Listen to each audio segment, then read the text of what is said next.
ஃபைட்ல முக்கிய ராபின்சன் இறந்ததா நினைச்சிருப்போம். அவர் தோத்து போய் சாகர நிலைமைக்கெல்லாம் போனது உண்மைதான். எப்படியோ ஃபியூசா அப்படிங்கிற ஒரு ஃபைட்டர் இருக்கான். ஒரு ஃபைட்டராகவே இருந்தாலும் ஃபர்ஸ்ட் அவன் வந்து ஒரு டாக்டர் நேரம் ஆபரேஷன் பண்ணி மொக்கிஜி உயிர் பொழைக்க வச்சிருவாரு. எனக்கு அவ்வளவு சந்தோஷமா இருக்கும். தன்னோட அண்ணன் உயிர் பொழைச்சிட்டாங்க. நெக்ஸ்ட் ஆபரேஷன் எல்லாம் முடிஞ்சு வெளியே வந்துட்டு இருக்கும்போது கிட்ட நர்ஸ் இருப்பாங்களே, இதை பாருங்களேன் இந்த மேட்ச் இப்ப தான் முடிஞ்சுன்னு சொல்லி மேட்சோட எந்த லைவா போன்ல காமிக்க ஃபியூசாக்கு இவன் எங்கேயோ பார்த்த மாதிரி இருக்கேன்னு தோணுது. நம்ம ஹீரோ பார்த்து தான் அப்படி யோசிப்பாரு. அப்படியே அந்த சீனங்க கட் பண்ண நெக்ஸ்ட் மேட்ச் கோசா அப்படிங்கிற ஒருத்தனுக்கும் கார்த்திக்கு எத்தனை நடக்குமா. வக்காட்சிக்கு கொஞ்சம் நார்மலாவே நின்றுட்டு இருப்பான். அதே ஆப்போசிட்ல அவன் ஃபுல் ஃபோர்ஸ் கொடுத்து கரெக்டான டைமிங்க்கு வெயிட் பண்ணிட்டு இருப்பான். மேட்ச் ரெஃப்ரி ஸ்டார்ட் பண்ணதுமே வக்காட்சிக்கு மேல பஞ்ச் பண்றதுக்கு தான் பாய்வான். வக்காட்சிக்கு அவனோட வயிற்றுல ஒரு பஞ்ச் பண்ணும்போது இன்னர் பாடியில ரிப்ஸ்ல இருந்து எல்லாமே ப்ரோக்காக செவுத்துல போய் அடிச்சு விடுவான். இதெல்லாம் பார்த்து எம்மா ஷேட்டா ஒரு ஷாட்ல ஒருத்தன் ஜெயிக்க முடியுமா, அவன் கூட எதிர்த்து சண்டை போட்டீங்கன்னா ஜெயிச்சிருங்களான்னு நம்ம ஹீரோ பார்த்து கேட்பாரு. நம்ம ஹீரோ எந்த ஒரு ஆன்சருமே பண்ணாம வயிறு பசிக்குதுன்னு அந்த இடத்த விட்டு கிளம்ப ஆரம்பிச்சிருவாரு. எம்மா ஷேட்டாவும் சொல்லுவாரு, உங்களுக்கு இந்த மேட்ச் பார்க்க வேணாமா என்ன, அது மட்டும் இல்லாம உங்கள்கிட்ட காசும் கிடையாது அப்படின்னு சொல்ல வேற அதை பத்தி கேர் பண்ற மாதிரி எல்லாம் அப்படியே நடந்து போயிட்டு இருக்க. சடனா லைட் எல்லாம் ஆஃப் ஆக சேக் அங்க இருந்து கத்திட்டு இருப்பாங்க. 60 மேட்ச் ஸ்டார்ட் ஆயிடுச்சு. அதுல நம்மளோட ஃபர்ஸ்ட் கண்டஸ்டன்ட் சவாடா அப்படின்னு டிரான்ஸ் ஃபைட்டர் இன்ட்ரோடியூஸ் பண்ணுவாங்க. ஆப்போசிட் ஃபைட்டரா ரிங் கோல்ட் அப்படிங்கிற ஒரு ஃபைட்டருமே இன்ட்ரோடியூஸ் பண்ணுவாங்க. இவன் வந்து ஹயாமி இருக்கார்ல, அவரோட கம்பெனியை ரீப்ரசென்ட் பண்ணி சண்டை போட வந்திருப்பான். அந்த மேட்ச் ஸ்டார்ட் பண்றதுக்குள்ளே சேகா வந்து ரெஃப்ரி கிட்ட ஏதோ ஊதிட்டு இருப்பாங்க. அவங்க சொன்னதை கேட்டு அந்த ரெஃப்ரியுமே இந்த ரெண்டு ஃபைட்டர்ஸ் கிட்ட வந்து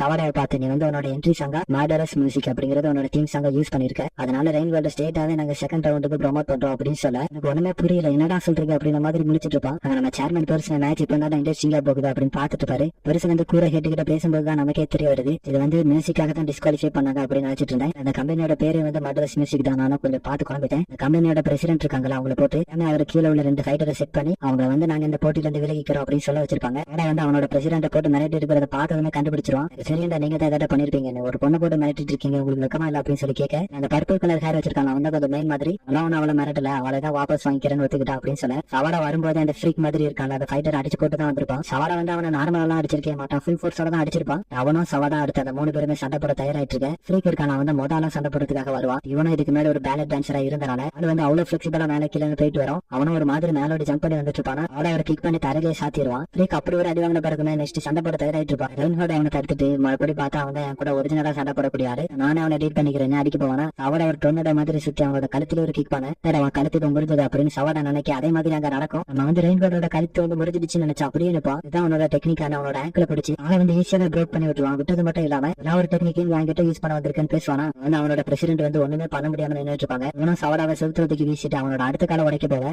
மேல ஒரு டின் வந்து யாரும் அப்படின்னு திரும்பி பார்க்க யாரும் பார்த்தா நம்ம யமாஷிட்டா தான் தூக்கி வீசிருப்பாரு. அங்க வந்து பார்த்த பிறகுதான் அவருக்குமே தெரியுது இங்க ஒருத்தர் நிக்கிறானு. ஷோத்துக்கு அந்த கடையில இருந்தனால எனக்கு ஒண்ணுமே தெரியல இப்படி ஒண்ணு நடந்துட்டு இருக்குன்னு அப்படின்னு யோசிச்சுட்டு இருப்பாரு. அந்த பர்பிள் ஹேர்ல ஒருத்தர் இருக்கான வந்து நம்ம யமாஷிட்டாவை பாத்துருவோம். சோ இங்க இந்த இடத்துல என்ன நடக்குது அப்படிங்கிறது வெளியாட்களுக்கு தெரிஞ்சுச்சுன்னா பிரச்சனை ஆயிருமே, சின்ன துண்டு தூக்கி அவர் மேல போட்டு நாக் அவுட் பண்ணிடலாம் அப்படின்னு யோசிப்பான். இவன் அந்த சின்ன துண்டு தூக்கி யமாஷிட்டா மேல வீச ரெண்டு கிட்ட தெரியாம நடந்துருச்சு அப்படின்னு சால்கே குனி வரா. இதுல அந்த பேப்பர் வந்து மிஸ் ஆயிருது. வந்து அவனுக்கு எப்படி தோணுனா வந்து கூட எதிர்பார்க்கல யமாஷிட்டா இந்த அளவுக்கு ஸ்கில்ஃபுல்லா இருப்பாருன்னு. வந்து ஒரு ஹேரை விட தின்னா இருக்கும், அது எப்படி ஒரு கண்டுபிடிச்சாருன்னு அவன் யோசிச்சுட்டு போனா யமாஷிட்டாவுமே நமக்கு மேல ஏதோ போன மாதிரி இருந்துச்சு ஆனா என்ன தெரியல அப்படின்னு யோசிச்சுட்டு பாரு. சமயத்துல ஹயாமே வந்து அந்த 3 ஃபைட்டர் கிட்டயுமே கம்யூனிகேட் பண்றாரு. யமாஷிட்டா தானே அவர் அந்த அளவுக்கு எந்த ஒரு பிரச்சனையும் நமக்கு கிடையாது, நானே அவரை விட்டு ஸ்ட்ரைட்டா கிரவுண்டுக்கு போங்கடா அப்படின்னு சொல்ல அதனால அந்த 3 பேருமே அந்த இடத்த விட்டு கிளம்ப ஆரம்பிச்சிருவாங்க. நெக்ஸ்ட் மேட்ச் ஃப்ரீ கிக் இருக்குது, அதனால ஃப்ரீக்குமே அதுல கவனம் செலுத்தி அப்படியே நடந்து போக ஆரம்பிச்சிருவான். எப்ப போயிட்டானுங்க போன நினைச்சதை விட அவனுக்கு நல்லவங்களா தான் இருக்காங்க அப்படின்னு யோசிச்சுட்டு இருக்கேன். முன்னாடி எட்டி பார்க்கவும் சவடாங்க அடிபட்டு இருக்கிறத பார்த்துட்டு என்ன ஆச்சு உனக்கு அப்படின்னு இவங்க யோசிக்க அதோட அந்த சீன் அங்க கட் ஆகுது. சீன்ல நம்ம ஹீரோ சாப்பிட்டதுக்காக வந்திருப்பாரு. சாப்பிட்டு இருப்பாரு. யமாஷிட்டா போன மேட்ச் வின் பண்ணதை நினைச்சு ஜாலியா இருக்கேன். நம்ம ஹீரோ கூட புலம்பிக்கிட்டே இருப்பாரு, இப்படியாவது என்ன ஃபோர்ஸ் பண்ணி சமக்க வச்சு அந்த கடனை அடைச்சே தீருவேன் அப்படின்னு சொல்லிட்டு இருப்பாரு. ஆனா சவடா பத்தின பேச்சுமே அடிப்படுது. பிரச்சனை முடிஞ்ச பிறகு அந்த இடத்துக்கு ஃபியூசர் டாக்டருமே வந்திருப்பாரு. அவர்கிட்ட சவடாவை ஒப்படைச்சு அனுப்பிட்டு இருப்பாங்க. இப்படி பேசிட்டு இருக்கும்போது தான் யமாஷிட்டா அவரோட மனசுல இருக்கிறது எல்லாத்தையுமே சொல்ல ஆரம்பிக்கிறாரு. உங்களை மீட் பண்றதுக்கு முன்னாடி என்னோட வாழ்க்கை வந்து ஒரு நார்மல் எம்ப்ளாயி மாதிரி தான் இருந்துச்சு. நான் உங்களை எப்ப மீட் பண்ணணும் அதுக்கப்புறம் என்னோட வாழ்க்கை அப்படிங்கிறது மொத்தமாவே சேஞ்ச் ஆயிடுச்சு. இந்த உலகத்தை நான் இப்ப வித்தியாசமா பார்க்க ஆரம்பிச்சிட்டேன் அப்படின்னு சொல்ல ஹீரோமே அதை தப்பா புரிஞ்சுக்கிட்டேன் என் கூட ஃபைட் பண்ணுமா அப்படின்னு கேட்க இது நம்ம யமாஷிட்டா என்னோட வயசுக்கு அதுக்கு சரிப்பட்டு வராதுப்பா, அது மட்டும் இல்லாம எனக்கு அதுக்கு சம்மதமே இல்லை அப்படின்னு சொல்லிடுறேன். ஏன்னா அந்த பார்ல இருக்கக்கூடிய டெலிவிஷன்ல போன மேட்சுக்கான ரிசல்ட் காமிச்சிட்டு இருப்பாங்க. அதுல இருக்கிறவன் தானே இப்ப அடிபட்டு யமாஷிட்டா யோசிக்க ஹீரோ வீக்கா இருந்தனால அடிபட்டு கிடந்தான் அந்த மாதிரி சொல்லிடுறேன். யமாஷிட்டா வந்து அதுக்கு அப்படிலாம் கிடையாது, நீங்க ஸ்ட்ராங் அப்படிங்கிறது எனக்கு தெரியும், அதுக்காக நீங்க இந்த மாதிரி கேர்ஃப்ரீயான இருக்கக்கூடாதுன்னு மாதிரி சொல்லிடுறேன். ஹீரோ நீலாம் என்ன பத்தி கவலைப்பட வேணாம் அப்படின்னு சொல்ல உங்களோட ஓல்டான ஆளு, அது மட்டும் இல்லாம உங்களுக்கு என்னோட பையன் வயசு இருக்கும், ஒரு பேரண்ட் அவங்களோட குழந்தைய பத்தி கவலைப்படுறது தப்பு இல்ல அப்படின்னு சொல்ல ஹீரோ இந்த மாதிரி ஃபேமிலி பத்தின விஷயம் எனக்கு பிடிக்காது, அது மட்டும் இல்லாம நான் அவனோட பையன் கிடையாது அப்படின்னு சொல்லிட்டு வாஷ்ரூமுக்கு போக வாஷ்ரூம்ல போய் பார்த்தா அவருக்கு வந்து பிளட் எல்லாம் வாமிட் எடுத்துட்டு போறாரு. வந்து அவருக்கு வந்து ஒரு ஃபிளாஷ் வந்துட்டு போகுது. நிக்கோ வந்து அவருக்கு ஒரு பேரண்ட் மாதிரி இருந்ததும் நம்ம ஹீரோக்கு நேம் வச்சதுமே அவருக்கு அதெல்லாம் யோசிச்சு பார்த்துட்டு ஃபாதர் மாதிரி ஆக்ட் பண்றதை நிறுத்துங்கடாரு அந்த கண்ணாடியை போட்டு குத்துவாரு. இவரோட ஒரிஜினல் பேரண்ட்ஸ் யாரு என்ன அப்படிங்கிறது நமக்கு முழுசா தெரியாது. அதுலயும் முக்கியமா இவருக்கு வந்து ஏதாவது டிசீஸ் அந்த மாதிரி இருக்கிறதுக்கும் வாய்ப்பு இருக்கு.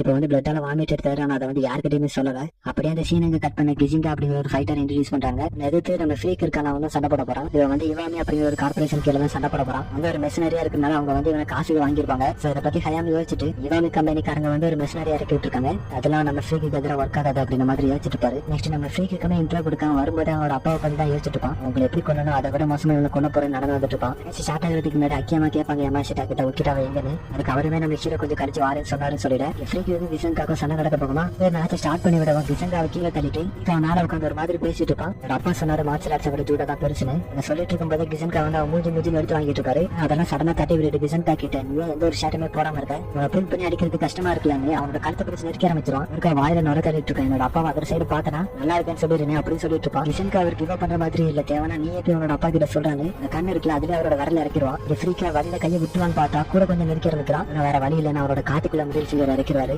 ஒரு சைடு காது டேமேஜ் ஆயிருக்கும் அதனால ஃபிளட்ஜே பண்ண மாட்டான். கிசன்காக்கா வேற வழி இல்லை என்ன ஜெயிக்கிறதுக்காக தான் ஹையரே பண்ணாங்க. அதனால நான் உனக்கு இல்லாமலாம் இருக்க மாட்டேன் சாகிறதும் சாகாம இருக்கிறது உன்னோட கையில் தான் இருக்குன்னு சொல்லிட்டேன். ஃப்ரீக் வந்து விடுற மாதிரி இல்லை எல்லாருமே அடுத்து என்ன நடக்க போகுதோ அப்படின்னு யோசிச்சுட்டு இருக்கேன். ஆனா கிசன்காவோட 2 கண்ணுமே டேமேஜ் பண்ணிடுவான். உடனே பதிலுக்கு அவனோட பாட்ஸை கிரஷ் பண்ணி விட்டுற இல்ல அவரை விட்டுருவான். என்ன நடக்கணும் நெக்ஸ்ட் செகண்ட் நார்மல் ஆயிரும். இதை பத்தி தான் ஹையாமி பேசிட்டு இருப்பாரு. ஃப்ரீக்கோட கண்டிஷனை பார்த்தோன்னா நம்ம பாடியில ப்ளஷருக்காக ஒரு ஹார்மோன்ஸ் இருக்கும்ல அது வந்து ஒரு ஹாப்பியான விஷயம் நடந்தாதான் அது நம்மளோட பிரெயின்ல வந்து அந்த ஹார்மோன்ஸ் இருக்கும். ஃப்ரீக்கை பொறுத்த வரைக்கும் அவன் எந்த அளவுக்கு டேமேஜ் பெயின் இதெல்லாம் ஃபீல் பண்றானோ பெயின் வந்து அவனுக்கு ப்ளஷரா கன்வெர்ட் ஆகும் அப்படின்னு அவனோட கண்டிஷனை சொல்லிட்டு இருக்க. ஃப்ரீக்குமே கிசன்காவை பார்த்தீங்கன்னா நீ ரொம்ப கஷ்டப்பட்டியானு உன்னோட பெயின் எல்லாத்துக்குமே இப்போ ஒரு முடிவு கொண்டு வரேன்னு அடிக்க போவானா. கிசன்கா வந்து பிளைண்ட் மாதிரி இல்லாம ரொம்பவுமே ப்ரிசைஸா சண்டை போடுவாரு. இல்லாதவங்க மாதிரியும் சண்டை போட மாட்டாரு. அந்த அளவுக்கு ப்ரிசைஸா சண்டை போடுவாரா பார்த்த ஆடியன்ஸுக்கு ரொம்பவுமே குழப்பமா இருக்கும். அதே சமயத்துல கார்பரேஷனோட பிரசிடென்ட்டும் சீக்கிரட்டுக்கு எல்லாருமே கண்டுபிடிச்சிருவாங்க பதட்டப்பட ஆரம்பிக்கிறாங்க. அவங்களோட செக்ரட்டரி ஒருத்தங்க இருப்பாங்க அவங்களுக்குமே என்னோட கண்டிஷனை பத்தி எதுவுமே தெரியாது போல. டிவி மூலமா மேட்ச் பார்த்ததை நான் அப்பவே பார்த்தேன். அப்புறம் எப்படி நீங்க ஃபர்ஸ்ட்ல இருந்து பிளைண்ட் அப்படிங்கிறது சொல்றீங்கன்னு கேட்க சொன்னா எல்லாத்தையுமே ரிவீல் பண்ண ஆரம்பிக்கிறாங்க. கிசன்காக்கு வந்து எப்பவுமே கண்ணு தெரிஞ்சது இல்லை எப்பவுமே பிளைண்டா தான் இருந்திருக்காது. மட்டும் இல்லாம அவரோட ஹியரிங் ஸ்மெல்லிங் டச்சிங் சென்ஸ் எல்லாமே நார்மல் ஹியூமன்ஸோட பல மடங்கு அதிகமா இருக்கும். குறிப்பிட்டு சொல்லணும்னா அவர் வந்து அந்த ஸ்டேடியத்துல கிட்ட அந்த ஸ்டேடியத்துல எத்தனை பேர் இருக்காங்க அப்படிங்கறத பார்க்காம சொல்லிடுவாரு.